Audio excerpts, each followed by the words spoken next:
Yes సిరి ads MD Vivek speaking. యాడా ఎందుకు చేయండి? కంపెనీలకు జనాలని కంపెనీలకు పరిచయం చేసి ఓనర్స్కి సిరుల పంట పండించడమే మా కంపెనీ లక్ష్యం. వచ్చి మండే కాంటాక్ట్ చేయండి. ఓకే. గుడ్ మార్నింగ్ శ్రీరామ్ ఈ అమ్మాయిని అర్జెంట్గా పిలిపించండి. Okay sir. Shampoo ad shooting ఎంతవరకు వచ్చింది? రేపు సాయంత్రం లాగా అయిపోతుంది సార్. Very good. శ్రీరామ్ రేపు మార్నింగ్ సోప్ యాడ్ చూస్తాను. నేను చెప్పిన 2 షార్ట్స్ మార్చండి. Okay okay sir.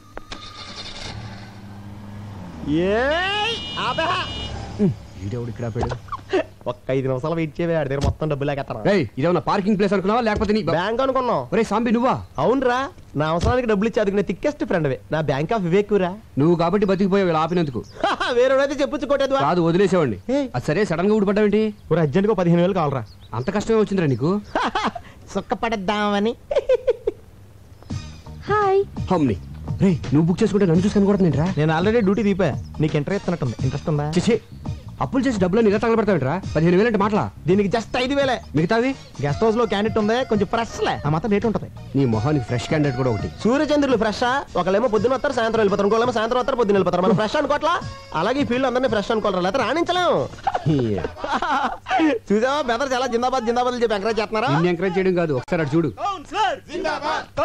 ఏంట్రా ఈ ఆనందం? మీ కౌన్సిలర్ గారిని పదవి నుంచి పీకేశారా? కాబోయే చైర్మన్ పట్టుకుని ఏంటో మాటలు? నువ్వు ఆ నాయకుడిని అవమానిస్తున్నావు. ఆడు చుట్టూ లాగితే 4 లేరు, మీదో గ్రూప్. ఆడు నాయకుడు ఇలా. వాడు మా నాయకుడు ఏంటి? ఎవరు డబ్బులు ఇస్తే ఆడే మా నాయకుడు. జిందాబాద్. ఒరే నువ్వు కూడా నాకు డబ్బులే, నేను కూడా నీకు జిందాబాద్ నా చెప్పాను. దగ్గర లేవురా.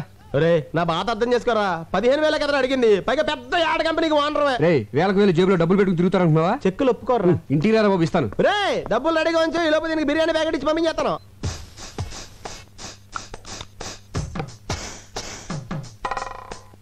ఏంటి ఏం చేస్తున్నావు?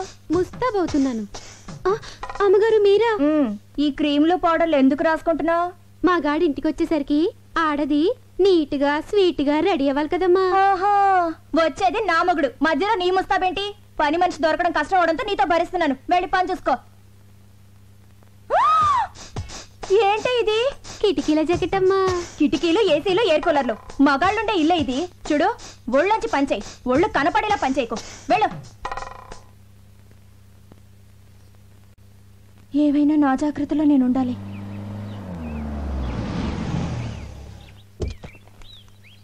అమ్మా సంధ్య ఏంటండి లేట్ అయింది? ఆలస్యంగా వచ్చాను కదా అందుకే లేట్ అయింది. పార్వతి ఏంటయ్య గారు? థియేటర్ ఆన్ చేసి స్నానం చేసి డాక్టర్ దగ్గరికి వెళ్ళాలి. దేనికండి? కారు గోతులో పడిందే, నడుము పట్టేసింది. మరి నూనె రాసి తోమ్మంటారా? ఏంటే ఆడదాన్ని నువ్వు తవ్వుతావా? పోని తొక్కమంటారా? ఆయన నా మొగుడే, పైగా మగాడు. మగాడు ఎవరికైనా మగాడే కదమ్మా. అందుకని ఎగరేసి పోదాం అనుకుంటున్నావా? నా కాపురం మీద నీ కళ్ళు పడినట్టున్నాయి. నిన్ను పళ్ళొంచి తీసేస్తున్నాను. వెళ్ళిపో, వెళ్ళిపో. వస్తానండి అయ్యా. ఎన్నింటికి? ఎన్నింటికో నేను చెప్తాను. ముందు నువ్వు వెళ్ళు. వెళ్ళు. సంధ్య పని మనిషి కదా, దాంతో నీకేంటి? ఏదో తెలియక అవుతుంది. మీరేంటండి దాన్ని సపోర్ట్ చేస్తున్నారు? సపోర్ట్ అంటే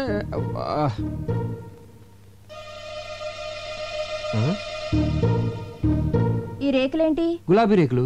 ఎక్కడి నుంచి వచ్చాయి? గులాబీ పువ్వు నుంచి వచ్చినాయి. అది తెలుసు, మీ గుండెల మీదకి ఎక్కడి నుంచి వచ్చాయని. గుండెల మీద ఎలా చెప్పండి.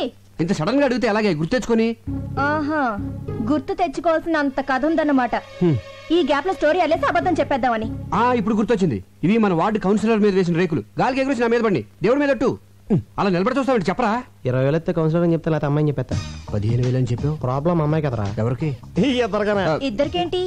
అదే చెల్లమ్మా, ఇద్దరం కలిసి ఆఫీస్ ఫైల్స్ మీద వర్క్ చేస్తా ఉంటే పక్క నుంచి కౌన్సిలర్ ఊరికి వెళ్ళింది. ఈ లోపు మీద గులాబ్ పూలు పడ్డాయి, నా మీద మల్లెపూలు పడ్డాయి. అమ్మని తేడా కొట్టేసింది. మరి ఇదేంటి పొట్లం కట్టినట్టుందే? నీకు కొంచెం ఫ్యామిలీ టైప్ కదా, కింద ఆడతాం ఎందుకు ఇంటికి వెళ్దామని. నీకు తెలుసు కదా చెల్లమ్మా, నాకు పువ్వులన్నా స్త్రీలన్నా చాలా గౌరవం. చూసారా భార్య మీద ఎంత ప్రేమ ఉందో. ఫాలో అవ్వండి. నేను చెప్తూనే ఉన్నానమ్మా, ఫాలో అవ్వలేకపోతున్నాడు. అయినా పిల్లాన్ని ఇలా పొట్టంలా చూసుకోవడం అందరి వల్ల అవదమ్మా, అదొక ఆర్ట్. ఫాలో అవడం సరే, నీ అనుమానం తిరిందా? చెప్పింది ఎవరు? అన్నయ్య గారు. నా అనుమానం బళ్ళను బద్దలైపోయింది. అమ్మయ్యా, ఇక్కడైతే పర్లేదు కానీ. ఓకే. ఎంత కాస్ట్లీ క్లాత్ అయినా చిన్న సూదికి లోకువా. చిన్న బెజ్జంలో కూడా దూరే సూది తన బెజ్జంలోకి తాను దూరలేదు. ఆహా, చెల్లెమ్మది ఏం ఫిలాసఫీరా? నాకేం అర్థం కాలేదే. నాకు అర్థమైందేంటి? ఇలాంటి ఆణిముత్యాలు అర్థం చేసుకోవాలంటే సంసారంలో అన్నయ్య గారిలో ఓ స్ట్రేచర్ ఉండాలి. ఫాలో అవ్వండి. ఉండండి అన్నయ్య గారు, కాఫీ తీసుకొస్తాను. వద్దమ్మా, కాఫీ టీలు తాగితే మా ఆవిడ ఒప్పుకోదమ్మా. ఒక గ్లాస్ ఫ్రూట్ జ్యూస్ తీసుకురామా. మీరు ఉన్నారు. అరే రే ఇటువంటి ఎదవైడలు చాలా ఉన్నాయి నీ దగ్గర. లేకపోతే ఏంట్రా, ఒక చిన్న గులాబీ రేక్కి ఎంత గిలగిలాడిపోతావంటరా. నేను మా ఆవిడికి మా బెడ్రూమ్ లో వేరే అమ్మాయితో డైరెక్ట్ గా దొరికాను తెలుసా. అయ్య బాబోయ్, ఎలా మేనేజ్ చేసావురా? ఎలా అంటే సాంబు డార్లింగ్, నా దగ్గరికి వచ్చిన వాళ్ళు ఎవరు డబ్బులు వేస్ట్ అనుకోరు. కరెక్ట్, టైం వేస్ట్ అనుకుంటారు. Good joke. ఆ పార్టీ ఎవరు? అయ్య బాబోయ్, నా ఫ్యామిలీ పార్టీ. ఇదేంటి ఇలా సడన్ గా ఊరి నుంచి దిగొచ్చింది? ఇదిగో నువ్వు ఎవరికి కనపడకుండా సైలెంట్ గా ఇక్కడి నుంచి వెళ్ళిపోవా. ఏంటే ఊరి నుంచి ఇదేనా రావటం? ఎవరండి అమ్మాయి? అమ్మాయా? ఎవరే? అదిగోనండి ఆ అమ్మాయే. అమ్మాయి అంటే ఎక్కడ? అదిగోండి నల్ల కోటు తీసుకుంది. ఎక్కడే? అయ్యో, వేసుకుంటుందండి నల్ల కోటు. ఏంటి ఇక్కడేనా? ఇక్కడే. ఏంటి? ఇక్కడండి. కనపడదే. అదిగో జుట్టు సవరించుకుంటుందండి. ఎక్కడే? అరే, హ్యాండ్ బ్యాగ్ కూడా తీసుకుందండి. ఎక్కడా చెప్పు. వెళ్ళిపోతుందండి అమ్మాయి. ఎక్కడికి? ఏంటే నాకు కనపడిన అమ్మాయి నీకు ఎలా కనపడింది? వెళ్ళిపోతుందండి. అంటే నాకు కనపడిన అమ్మాయి నీకు కనపడిందంటే నువ్వు నన్ను అనుమానిస్తున్నట్టేగా. మీకేం కనిపించడం లేదా? నువ్వు మారిపోయావే, మారిపోయావు. మరి ఆ అమ్మాయి? భ్రమే. మనసులో అనుమానం ఉంటే అన్ని అలాగే కనిపిస్తాయి. అసలు ఎప్పుడైనా నువ్వు అనుమానించాలని బిహేవ్ చేశానంటే అంతెందుకే సీత రాముని అనుమానించిందంటే, సావిత్రి జమిని గణేష్ అనుమానించిందంటే, శ్రీదేవి బోని కపూర్ అనుమానించిందంటే నువ్వు నన్ను అనుమానిస్తున్నావా? చిచ్చి చిచ్చి, పెళ్ళం అనుమానించిన మగుడు టీలో పడ్డ ఏగలంటాడే. తెంపే మంగళసూత్రం చచ్చిపోతాను నేను. అయ్యో, అంత మాట వద్దు. నన్ను క్షమించండి. ఏమండి, మీకేమైనా విజిల్ వినిపించిందా? లేదు, నాకు వినిపించలేదండి. ఓహో, రమండి. అలా పెళ్ళాలను మనం గ్రిప్ లో పెట్టుకుంటే టెన్షన్ పడక్కర్లేదురా. ఇచ్చే 25,000 ఇచ్చే. 20 కదా అనుకుంది. ఏమోరా, మళ్ళీ నేను అనుకున్నాను నువ్వు 30,000 ఇవ్వలేదనుకో. ఇప్పుడు చెప్పినంత డబ్బాని సెల్లంతా చెప్పేస్తాను. ఏంటన్నయ్యా డబ్బా అంటున్నారు? యారా చెప్పామాట. డబ్బులు ఇచ్చేస్తాలే. ఏంటి డబ్బు ఇస్తానంటున్నారు? ఏమి లేచెల్లమ్మా, రామాలయంలో ధ్వజస్తంభ ప్రతిష్టాపన కోసం డబ్బాలు అట్టుకుని సందాల కోసం తిరుగుతున్నారు. రాముడు కోసం మీరు అడుకోవడం ఏంటి? రాముడు లాంటి మావాడు ఉన్నాడు, మొత్తం ఇచ్చేస్తారని చెప్పి. మంచి మాట చెప్పావన్నయ్య. ఎంత అవుతుంది? 35,000 అవుద్ది. 35,000 సరిపోతుంది. 50,000 తీసుకోండి. ఇంకో 5 తీసిరా చెల్లమ్మ, అన్నదానం కూడా చేద్దాం. అలాగే అన్నయ్య, ఇప్పుడే తెస్తాను. నిన్ను Subbu Subbu, good morning sir. పిలిచారా సార్? లేదయ్యా అరిచాను. ఏమిటయ్యా నువ్వు చేసిన పని? నేనేం చేశాను సార్? వచ్చే నెల బర్డ్స్ మీద స్పెషల్ పత్రిక రిలీజ్ చేస్తున్నావు. దానికోసం ఆల్ ఇండియన్ బర్డ్స్ ఫోటోస్ కావాలని చెప్పాను కదా. ఆల్రెడీ ఫోటోలు తీసి ఇదిగో మీ టేబుల్ మీద పెట్టాను కదా సార్. ఏమిటివే? ఏంటయ్యా ఇవి? సార్, ఆడకాకి, పోతు కాకి, తోక ఎత్తిన కాకి, తోక దించిన కాకి, పిండం తింటున్న కాకి బాగున్నాయి సార్. ఏడ్చినట్టున్నాయి. తీసే ముందు స్మైల్ ప్లీజ్ అన్నానే. ఏట్ మాల్ పెట్టాయా? ఇలాంటి చెత్త ఫోటోలు తీసుకొచ్చి నా పత్రిక స్టాండర్డ్ పడగొట్టకు. బర్డ్స్ ఫోటోస్ తీయమంటే కాకుల ఫోటోలు తీసుకొచ్చి కథలు చెప్తావా? కాకి పక్షే సార్. కాన్వెంట్ లో చేరిస్తే కామన్ సెన్స్ పోయిందని చూడు. ఇంట్లో కూర్చుంటే పక్షులు మన దగ్గరికి రావు, మనమే పక్షుల దగ్గరికి వెళ్ళాలి. ఊటీకి కలర్ఫుల్ పక్షులు వలస వచ్చే సీజన్ ఇది. వచ్చే నెల పక్షుల మీద బుక్ రిలీజ్ చేయకపోతే అడ్వాన్స్ ఇచ్చిన డిస్ట్రిబ్యూటర్లు నా తోలు ఇస్తారు. నువ్వు వెంటనే ఊటీకి బయలుదేరు. ఆగో, ఈసారి బర్డ్స్ ఫోటోస్ తో తిరిగి రాకపోతే నువ్వు ఫ్రీ బర్డ్ అయిపోతావు. Thank you sir. థ్యాంక్స్ ఏంటి? ఫ్రీ బర్డ్ అంటే ఏంటనుకుంటున్నావు? ఏంటి సార్? ఉద్యోగం ఊడి రోడ్ల వెంబడి తిరుగుతావు అర్థం. సార్ ఎలా? ఊటీకి 2 టికెట్లు బుక్ చేయి. అలాగే అక్కడ స్టార్ హోటల్లో సూట్ రూమ్ బుక్ చేయి. ఓకే ఓకే జే క్లాస్ బాయ్. ఏంటి జానకమ్మ గారు, మీ వాడు స్కూల్ అయిపోయిందా? బాగా ఏడిపిస్తున్నట్టున్నాడు. ఆవిడే నన్ను ఏడిపిస్తుంది. ఏం చేసిందిరా? ఈ ఓల్డ్ లేడీ పక్కన నన్ను నా గర్ల్ ఫ్రెండ్ చూస్తే నాకు ఎంత షేమ్. సర్లే, మీ ఇంటి దగ్గర డ్రాప్ చేస్తాను రా. Thank you uncle. ఏంటి నీ ఇంకా రాలేదు?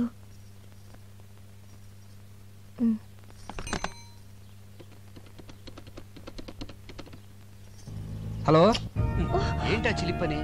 సంధ్య, నేను ఆంధీ వేలో ఉన్నాను, వచ్చేస్తున్నాను. డోర్ తీయద్దు. ఓకే సంధ్య, బాయ్.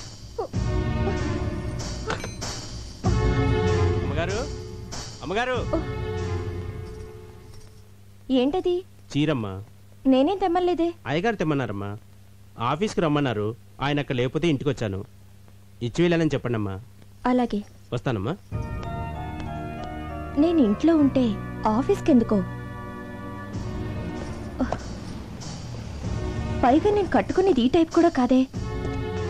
ఎవరికో తెప్పించుంటారు. చెప్తా. సంజయ్ డార్లింగ్, ఇల్లు బజార్కి ఎక్కొచ్చు కానీ బజార్ ఇంట్లోకి రాకూడదు. ఏమైందే? ఈ చీర నాకేనా? కాదు, మరెవరికి? కామాక్షికి. ఆవిడెప్పటి నుంచి తెలుసు? చిన్నప్పటి నుంచి తెలుసు. ఇప్పుడు ఈ చీర అంత అర్జెంటుగా ఎందుకు ఇవ్వాలి?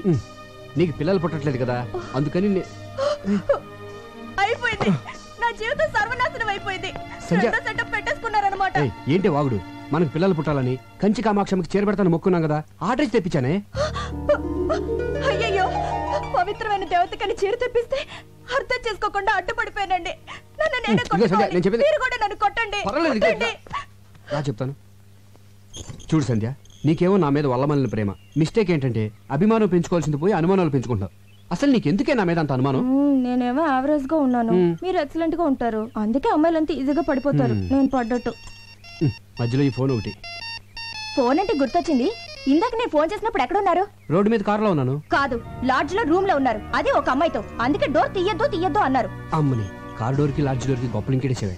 లింకులు నేను కాదు, మీరే పెట్టుకొని రూమ్ కి తీసుకెళ్లిన అమ్మాయిని డైరెక్ట్ గా ఇంటికి తీసుకొస్తారు. ముందు పని మనిషిగా జాయిన్ చేస్తారు. ఆ తర్వాత నన్నే పని మనిషిగా చేంజ్ చేస్తారు. మీరేమో బెడ్రూమ్ లో చికెన్ పకోడీ తింటూ ఎంజాయ్ చేస్తారు. నేనేమో కిచెన్ లో నిలువ పకోడీలో మూలపడుంటాను. ఆపే మన వీధి చివరి రాంబాబు గారు అబ్బాయి పొండుగడికి లిఫ్ట్ ఇచ్చాను. పక్కన వాళ్ళ అమ్ముందా? వాళ్ళ అమ్మమ్మ ఉంది, వయసు 60 సంవత్సరాలు. నీ అనుమానం మరో మలుపు తిరిగే ఛాన్సే లేదు. నిజమా? నీ మీదొట్టు. మరి ఆ ముద్దు? మళ్ళీ మలుపు. అది ఆడిపెట్టిందనే, కావాలంటే ఫోన్ చేసి కనుక్కో. బాగోదేమో. నీ అనుమానం తీరాలి కదే, ఫోన్ చేసి కనుక్కో, పర్వాలేదు. వద్దులేండి, బాగోదు. లేకపోతే ఏంట్రా చిన్నపిల్లల బిహేవ్ చేస్తావంటే ఏంట్రా? సంధ్య, 2 ఏళ్ల క్రితం పెళ్లి కాక ముందు ప్రేమించుకున్న రోజులే బాగుండేవి. ఎవరేం చెప్పినా నమ్మేదాను కాదు. ఇప్పుడు నేనేం చెప్పినా నువ్వు నమ్మట్లేదు.